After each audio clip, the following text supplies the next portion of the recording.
नमस्कार, तुम्हा सर्वांचं आपल्या स्टडी पॉईंट या यूट्यूब चॅनलमध्ये स्वागत आहे। तर राज्य कर्मचाऱ्यांना मिळणाऱ्या विविध रजा व रजा कालावधीत मिळणारे रजा वेतन जाणून घेणार आहोत। याबद्दल संपूर्ण सविस्तर माहिती या व्हिडिओच्या माध्यमातून आपण जाणून घेणार आहोत। तत्पूर्वी तुम्ही जर आपल्या स्टडी पॉईंट या यूट्यूब चॅनलवरती जर नवीन असाल तर आपल्या या चॅनलला लगेचच लाईक आणि सबस्क्राईब करायला विसरू नका। चला तर मग वेळ वाया न घालवता राज्य कर्मचाऱ्यांना मिळणाऱ्या विविध रजा आणि रजा कालावधीत मिळणारे रजा वेतन ते या ठिकाणी आपण जाणून घेऊया। बघा, या ठिकाणी पाहू शकता टायटल काय आहे बघा, राज्य कर्मचाऱ्यांना मिळणाऱ्या विविध रजा व रजा कालावधीत मिळणारे रजा वेतन जाणून घ्या संपूर्ण सविस्तर। Various leaves available to state employees and leave paid during the leave period. राज्य कर्मचाऱ्यांना रजा कालावधीत विविध प्रकारच्या रजा मिळतात। सदर रजा कालावधीत मिळणारे रजा वेतनबाबत सविस्तर अशी माहिती पुढील प्रमाणे आपण जाणून घेऊयात। बघा, पाहू शकता रजेचे जे प्रकार आहेत किंवा रजा कालावधीत देय जो वेतन प्रमाण आहे तो कशा पद्धतीचा असणार आहे याचीच सविस्तर माहिती या ठिकाणी आपण पाहत आहोत। बघा, रजा प्रकार आणि रजा कालावधीत वेतन देय वेतन प्रमाण। पहिला आहे अर्जित रजा, जी की सगळ्यांना माहीतच आहे, रजेवर जाण्याच्या पूर्वी मिळालेल्या वेतना इतके। त्यानंतर अर्ध वेतन किंवा अनर्जित रजा, म्हणजे रजेवर जाण्यापूर्वी मिळालेल्या वेतनाच्या निम्म्या दराने। त्यानंतर परिवर्तित रजा, म्हणजे रजेवर जाण्याच्या पूर्वी मिळालेल्या वेतना इतके। त्यानंतर असाधारण रजा, कोणतेही वेतन नाही मात्र घर भाडे भत्ता किंवा स्थानिक भत्ता अनुदेय आहे।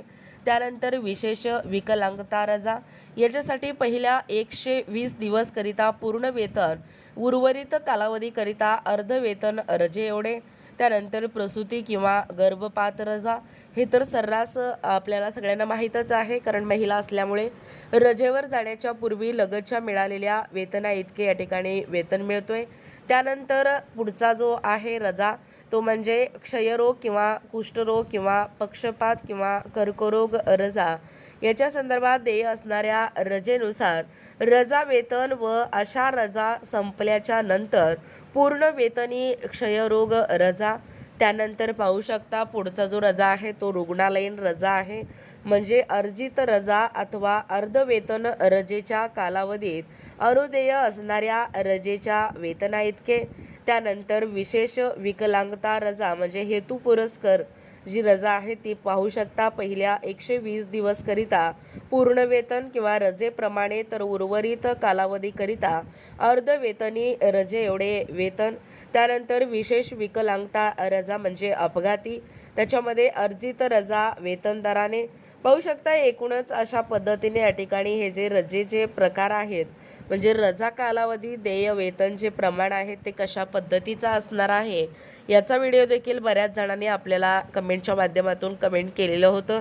तर त्या सर्व राज्य कर्मचाऱ्यांसाठी आत्ताचा हा महत्त्वपूर्ण असा अपडेट घेऊन आलेला आहोत।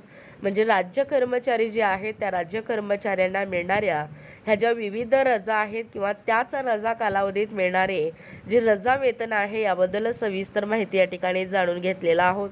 आणि अशाच प्रकारची जी काही महत्त्वपूर्ण ताज्या घडामोडी असो किंवा महाराष्ट्र सरकारच्या कोणत्याही योजना असो किंवा महत्त्वपूर्ण शासन निर्णय असो किंवा तुम्हाला जर आमच्या अध्यापनाचे जर व्हिडिओ आवडत असतील तर सर्वप्रथम आपल्या व्हिडिओला लाईक करा, शेअर करा, सबस्क्राईब करा।